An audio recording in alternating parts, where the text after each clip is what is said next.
आपका आज की वीडियो में स्वागत आज है। जो वीडियो हम लेकर आए उसका टाइटल है why is Japan so interested in India's north east. तो चलिए जानते हैं इस वीडियो में, लेकिन से पहले इस वीडियो के चैनल का नीचे लिंक आपको हमारी वीडियो के डिस्क्रिप्शन में मिल जाएगा। सब्सक्राइब किया, लाइक शेयर को फॉलो करेंगे चैनल को। उसके अलावा व्लॉग चैनल का इंस्टाग्राम लिंक भी हमारी वीडियो के डिस्क्रिप्शन में मिल जाएगा। सब्सक्राइब किया, लाइक शेयर को फॉलो करें। चलिए देख लेते हैं ये वीडियो। हेलो फ्रेंड्स, मैं हूं Gaurav and Japan is India's 5th largest investor. Yes, Japan ने पूरे भारत में $36 बिलियन की इन्वेस्टमेंट करके रखी है, लेकिन क्वाइट इंटरेस्टिंगली उसमें से $2 बिलियन तो सिर्फ नॉर्थ ईस्ट में ही इन्वेस्ट किया है। प्लस अगर हम जापान का नॉर्थ ईस्ट के तरफ इंटरेस्ट को स्टडी करें तो 2015 के बाद से आपको इन्वेस्टमेंट्स में एक सडन पीक को देखने मिलेगा। Interesting, right?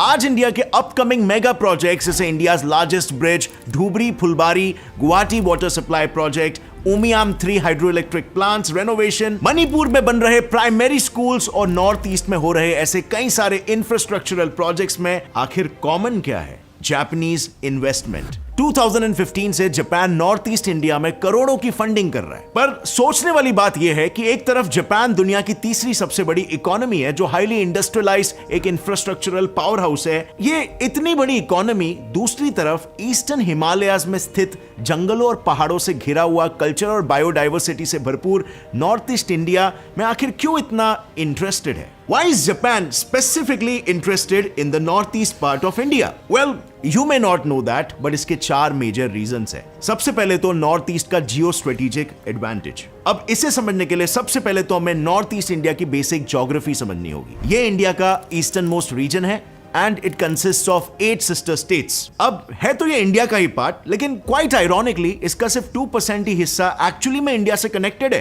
बाकी का 98% इन 6 डिफरेंट कंट्रीज से लिंक्ड है: चाइना, भूटान, तिब्बत, बांग्लादेश, नेपाल और म्यांमार। सो क्लियरली अगर किसी को इंडो पैसिफिक में अपना economic and hence diplomatic influence बढ़ाना है तो the North East is a perfect gateway to so many countries. I wonder India इस बात पे क्यों नहीं इतना फोकस कर रहा है, क्योंकि ये सारे स्टेट्स बिल्कुल इंडो पैसिफिक के हार्ट में सिचुएटेड है। अब इंडिया का इस पर इतना ध्यान नहीं है तो जापान इसमें काफी ज्यादा इंटरेस्ट दिखा रहा है। दरअसल शिंजो एबे को पावर में आने के बाद जापान ने एक मेजर पॉलिसी अपनाई है, free and open Indo Pacific, FOIP। इसका मेन एम ये है कि इंडो पैसिफिक रीजन में जितने भी कंट्रीज है उनका ट्रेड रूट्स ओपन करे, फ्री करे और सुरक्षित हो, जिससे कि उन रीजन्स में आपस में कनेक्टिविटी बढ़े और जापान के लिए उनसे ट्रेड करना इजी हो जाए। In other words, the Northeast is a key to Japan's ambitions in Indo-Pacific region. Plus, इससे जापान का एक और एक फायदा होता है, इंफ्रास्ट्रक्चर एक्सपोर्ट किसी भी कंट्री का एंड स्पेशली जापान की इकोनॉमी का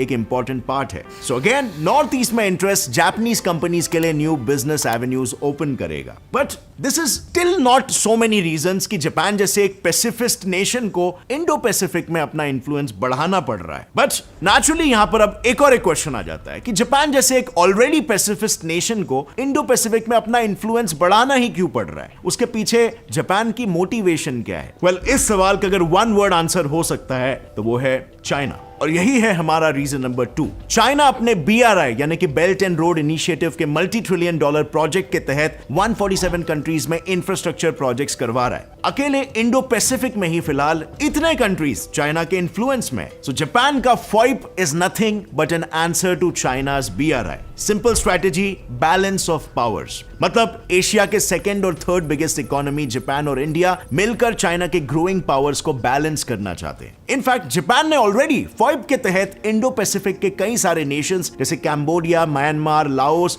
PNG, फिलीपींस एटसेट्रा में ब्रिजेस, रोड्स, पोर्ट्स और कई टाइप्स के कंस्ट्रक्शन प्रोजेक्ट्स ऑलरेडी शुरू कर दिए हैं। And also quite interestingly Japan और चाइना का एक सौर पास्ट भी रहा है, Senkaku islands. East China Sea में सिचुएटेड ये आइलैंड्स जापानीज गवर्नेंस में है, लेकिन China being aggressively expansionist as always Senkaku को अपनी टेरिटरी क्लेम करते आ रहा है। और इससे ऑफ कोर्स चाइना और जापान के बीच पॉलिटिकल टेंशंस और भी बढ़ चुके हैं। और इसीलिए being unsure of China, Japan China से अपने आप को इकोनॉमिकली भी डिस्टेंस करके अलग इन्वेस्टमेंट ऑप्शंस खोजने लगा है। वो इसलिए क्योंकि जैसे हम जानते हैं कोई भी कंट्री के परमानेंट फ्रेंड्स या एनिमीज नहीं होते। अगर कुछ परमानेंट होता है तो वो होता है परमानेंट इंटरेस्ट। बट चलो, leaving aside economical and political aspects for Japan's interest, अगर हम हिस्टोरिकली देखें तो जापान और नॉर्थ ईस्ट के एक्चुअली काफी डीप ट्रेडिशनल और कल्चरल लिंक्स रहे हैं, और इसीलिए यह है जापान का नॉर्थ ईस्ट में इंटरेस्ट होने का थर्ड रीजन। जापान में कुछ 84 मिलियन लोग यानी कि 46% पॉपुलेशन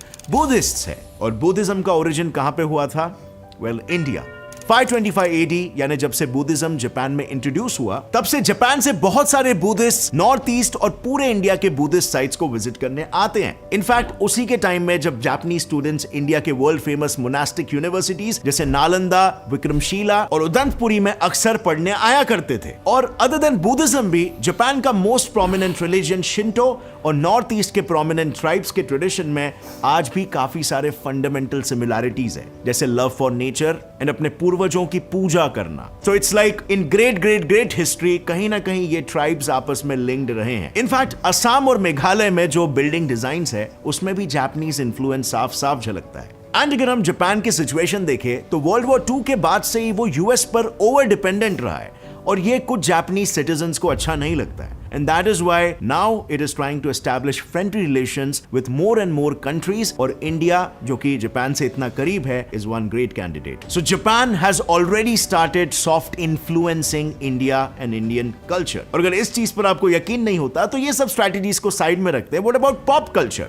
animes, Japanese movies और cultural interactions? आज इंडिया में काफी हद तक Japanese soft influencing बढ़ रही है। But do you think that is a problem? Well, in my opinion, no. Because World War II के बाद जापान एक बहुत ही पीसफुल कंट्री हो चुका है। सो ऐसे कंट्री के साथ एक रिलेशनशिप एस्टैब्लिश करना ऑब्वियसली एक पीसफुल एक्सपीरियंस ही होगा। And now let's come to the fourth reason for Japan's interest in North East. It is actually Japan's interest in India's growing power. अब फिर से ये क्वेश्चन आता है कि Japan, a country that is way more developed than India, उसे India की क्यों जरूरत पड़ रही है? Well, the reason is Japan's stagnant economy. Actually 1995 से 2002 तक जापान का ग्रोथ रेट सिर्फ 1.2% था। इसे अगर किसी दूसरे डेवलप्ड नेशन से कंपेयर करें तो ये बहुत ज्यादा कम है, और इसीलिए इसे जापान का लॉस्ट डेकेड भी कहा जाता है, जिसमें जापान की economy hasn't grown a bit. So to make up for these lost years, Japan is going heavy on investments. On the other hand, India एक डेवलपिंग इकोनॉमी है जिसका बहुत ही ह्यूज पोटेंशियल है। यहां पर 1.3 बिलियन की पॉपुलेशन है। सो यहां पर consumerist middle class population Japanese products के लिए एक लुक्रेटिव मार्केट है। यहां पर दूसरा रीजन भी आ जाता है जो है जापान की घटती पॉपुलेशन।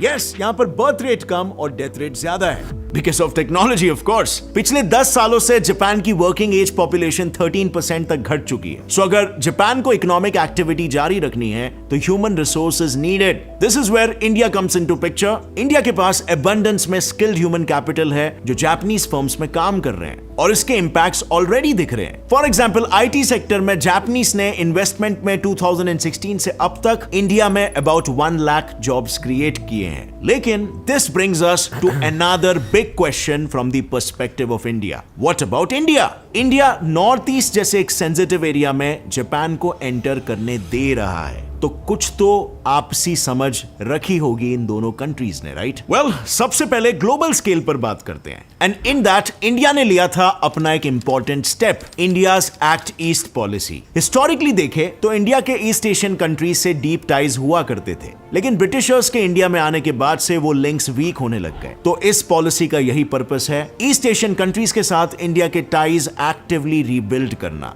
एंड ऑफ कोर्स उनके साथ ट्रेड एंड कॉमर्स के रिलेशंस भी बढ़ाना। अब क्योंकि इस पॉलिसी को और अच्छे से इंप्लीमेंट होने के लिए नॉर्थ ईस्ट का development is quite important, hence Japanese infrastructural investment is much needed. Other than that, Japan पिछले 5 सालों में इंडिया में 3.5 ट्रिलियन येन्स इन्वेस्ट कर चुका है। इंडिया में फिलहाल 1455 जापानीज कंपनीज ऑपरेट करती है, और इनमें से कई automobiles, electronics, semiconductor, steel, technology, trading and banking and finance sectors में है। सो ऑफ कोर्स ये सब मेक इन इंडिया पॉलिसी में सिग्निफिकेंटली हेल्प करता है। सो ये क्लियर है, India does get benefit and so does north east India. देखो, north east geographically mainland India से दूर है। Like I said, only 2% of its area is connected to mainland India. Area और population कम होने की वजह से पार्लियामेंट में सिर्फ 25 सीट्स ही नॉर्थ ईस्ट के लिए है। सो ऑफ कोर्स यही वजह है कि डेवलपमेंट वहां पर काफी ज्यादा इग्नोर्ड है from India side, but Japanese investment can definitely help. And to be precise, in developments में नॉर्थ ईस्ट और जापान की ज्योग्राफिकल सिमिलैरिटीज भी काम आएगी। मतलब जापान का 3/4 हिस्सा माउंटेन से भरा हुआ है, उसके टेरेन्स भी नॉर्थ ईस्ट के जैसे ही है,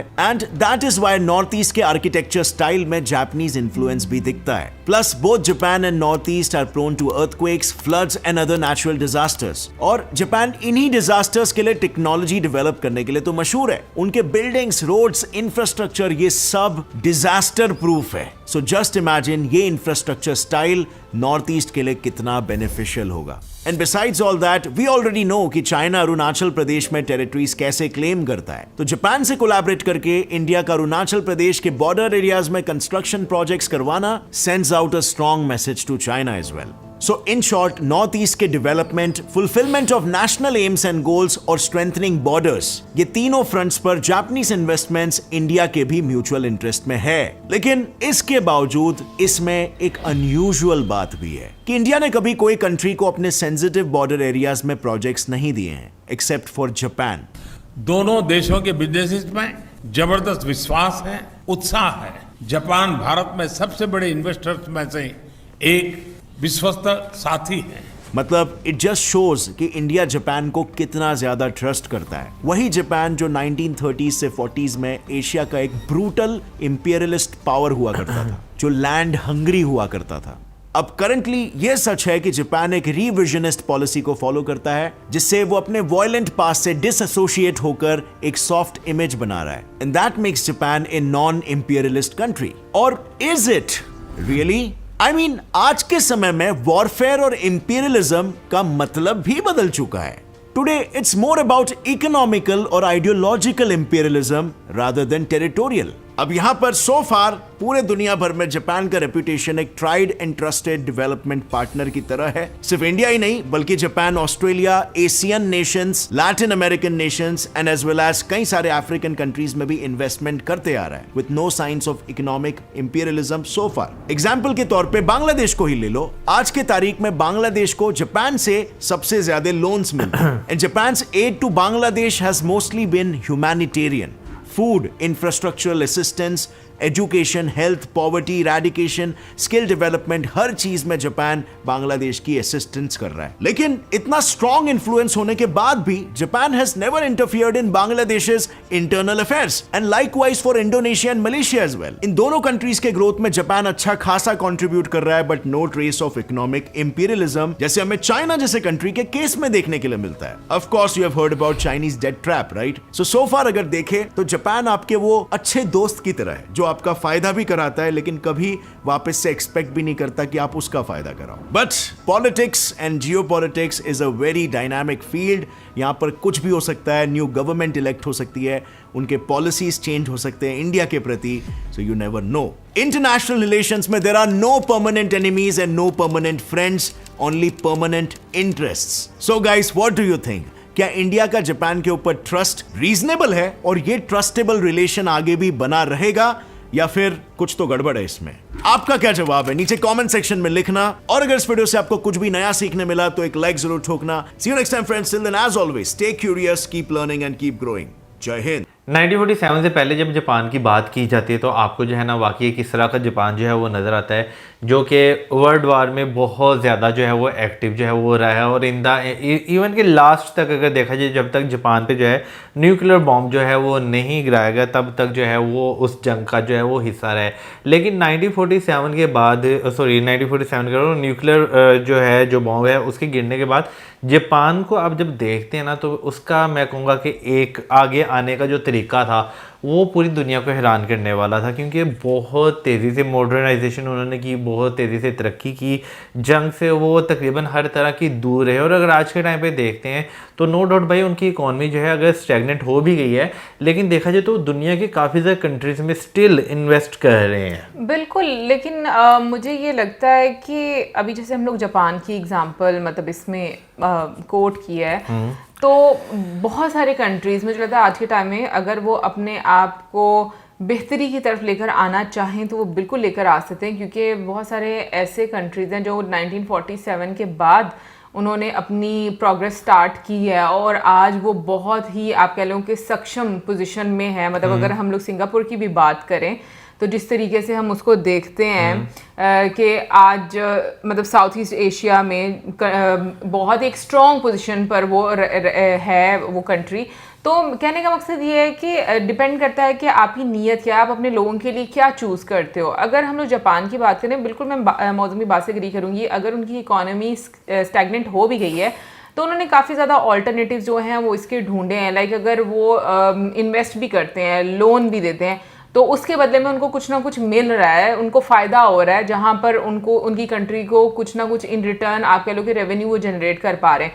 अभी अगर हम लोग बात करें कि जापान इतना ज़्यादा इंटरेस्टेड क्यों है नॉर्थ ईस्ट में, तो बिल्कुल जैसे वीडियो में भी ये बात की गई, तो मुझे ऐसा लगता है कि आज के टाइम में ना जो एक वॉर है वो बेसिकली आपकी मुझे लगता है कि इस तरह की बन गई हुई कि उसमें कुछ आपको मतलब बैटलफील्ड में जाने की ज़रूरत नहीं है। इतना सिनेरियो जो है वो चेंज हो चुका है। उसके लिए आप ज्योग्राफिकली आपके क्या मूव रहते हैं, आप क्या प्लान्स बनाते हो, आपको किन कंट्रीज़ के साथ मिलकर आगे चलना है, किस कंट्री की पावर को कम करना है, एक बैलेंस मेंटेन करना, मुझे लगता है कि ये अब आकर बहुत ज़्यादा मैटर करता है। क्योंकि जहाँ पर हम देखते हैं चाइना की अगर हम लोग बात करें तो नो डाउट चाइना ने एक जिस तरीके से अपना एक इन्फ्लुएंस बनाया है, स्पेशली ऐसे देशों के बीच में जहाँ पर जो इकोनॉमिकली इतने ज़्यादा आप कह लो कि स्ट्रॉन्ग नहीं है, वहाँ पर आपको इतना बैलेंस नहीं नज़र आता।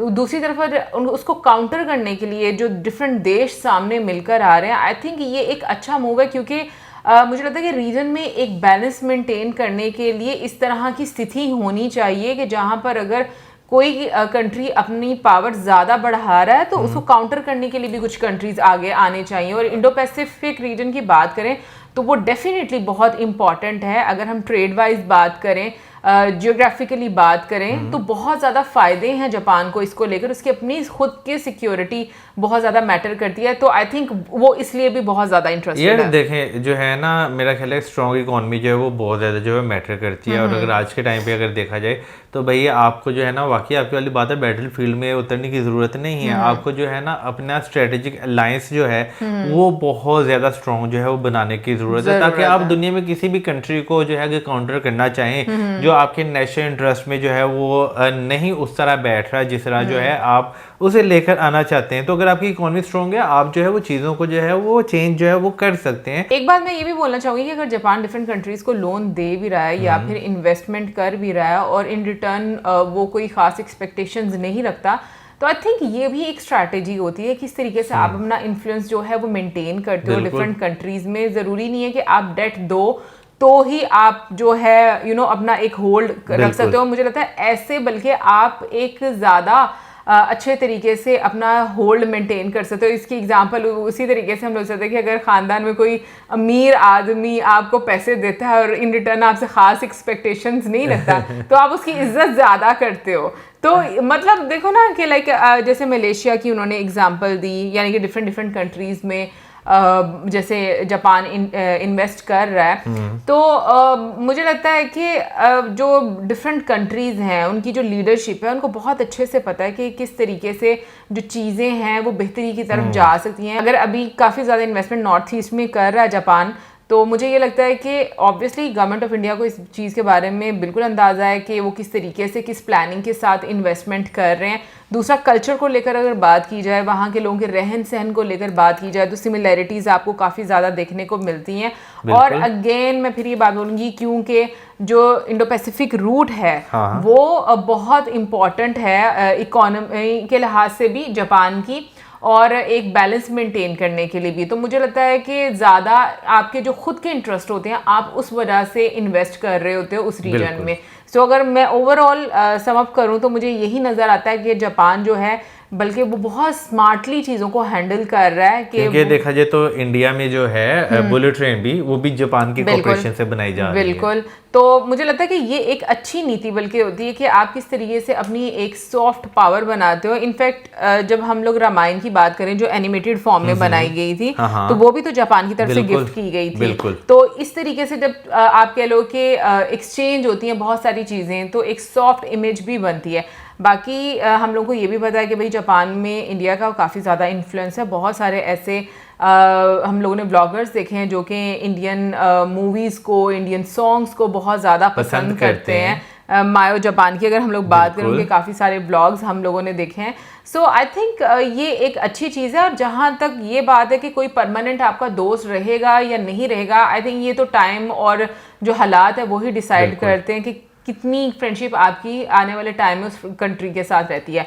बाकी आप जरूर बताइए कमेंट सेक्शन में आपका क्या कहना है इसके बारे में। और इसी के साथ हमें video like, subscribe, share, good bye.